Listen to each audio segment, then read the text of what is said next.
and welcome to Prudent IAS One Stop Solution for all the competitive exams। अब UPSC का एक बहुत ही important area जो है वो है नेशनल पार्क्स, और असम को मिल गया है उसका 8th national park in 2025। So today we will be discussing the 8th national park of Assam, extremely important from UPSC perspective. सबसे पहले इसकी लोकेशन देख लेते हैं। सिखना ज्वालाओ नेशनल पार्क, ये इंडिया और Bhutan that is Indo Bhutan border पर है, फर्स्ट पॉइंट। सेकंड, यहां पे है मानस नेशनल पार्क और इसके इस साइड में है रायमोना। तो this is on the adjacent eastern side of the Raimona national park. Raimona और मानस के बीच में है ये सिखना ज्वालाओ नेशनल पार्क। अब जब भी कोई नेशनल पार्क पढ़ रहे हैं तो उसके कुछ की फीचर्स के बारे में पढ़ना बहुत जरूरी हो जाता है, जैसे कि सबसे पहले यहाँ का फ्लोरा। तो यहाँ पे 12 तरह के फॉरेस्ट पाए जाते हैं, ठीक है। मेजरली मॉइस्ट साल हो गया, एवरग्रीन फॉरेस्ट हो गए, राइपेरियन फॉरेस्ट हो गए और सवाना, ऐसे ही करके 12 मेजर फॉरेस्ट होते हैं, तो ये पता होना चाहिए आपको। Then comes the fauna. Fauna बहुत ज़्यादा इंपॉर्टेंट है क्योंकि यहाँ पे पाया जाता है ये महाराज golden langur. Why golden langur is important? सबसे पहले ये एक एंडेंजर्ड स्पीशी है, साथ ही में ये इंडिया और भूटान की कुछ सिलेक्टेड जगह पे ही पाई जाती है, इस वजह से ये नेशनल पार्क काफ़ी ज़्यादा इंपॉर्टेंट हो जाता है। इसके अलावा यहाँ पे और भी बहुत सारी स्पीशीज पाई जाती हैं, बिकॉज देखिए पूरा असम ही रिच बायोडाइवर्सिटी वाला है। और स्पेसिफिकली इस नेशनल पार्क की अगर हम बात करें, यहाँ पे एलिफेंट्स, टाइगर, पॉर्क्यूपाइन, टॉर्टॉइस, इसके साथ साथ यहाँ पे बाइसन, ठीक है, spotted deer, wild buffalo, number of species is present in this national park. So after flora, fauna, we will cover the cultural dimension, because इसके साथ साथ cultural और historical significance भी है इसका। ये जो नाम है सिखना ज्वालाओ नेशनल पार्क, ये एक बोडो वॉरियर के नाम पे है। अब देख सकते हैं आप, जो ये नेशनल पार्क है ना, डिस्ट्रिक्ट्स देखिए तो ये कोकराझार है यहाँ पे और चिरांग। ये चिरांग और कोकराझार 2 डिस्ट्रिक्ट्स में फैला हुआ है, और ये पूरा अगर आप रीजन देख रहे हैं तो ये Bodoland, Bodo territorial reason, that is BTR। तो अब आपको ये भी देखना पड़ता है कि BTR रीजन में एक्चुअली कितने नेशनल पार्क्स हो चुके हैं। तो यहाँ पे ये नाम एक बोडो वॉरियर के लिए है। अब उन वॉरियर के बारे में जानना भी जरूरी हो जाता है। 1864 से 66 दुआर वॉर, ये वॉर हुआ था between east India company that is the Britishers and Bhutan के बीच में, जिसमें ये रीजन में यहाँ पे इनका रूल था।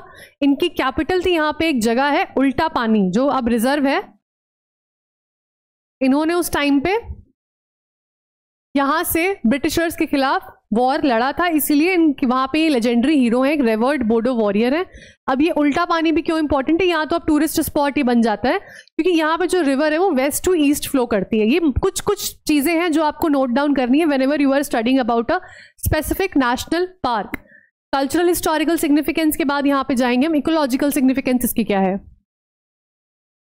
या फिर कैसे इसका पहले स्टेटस क्या था।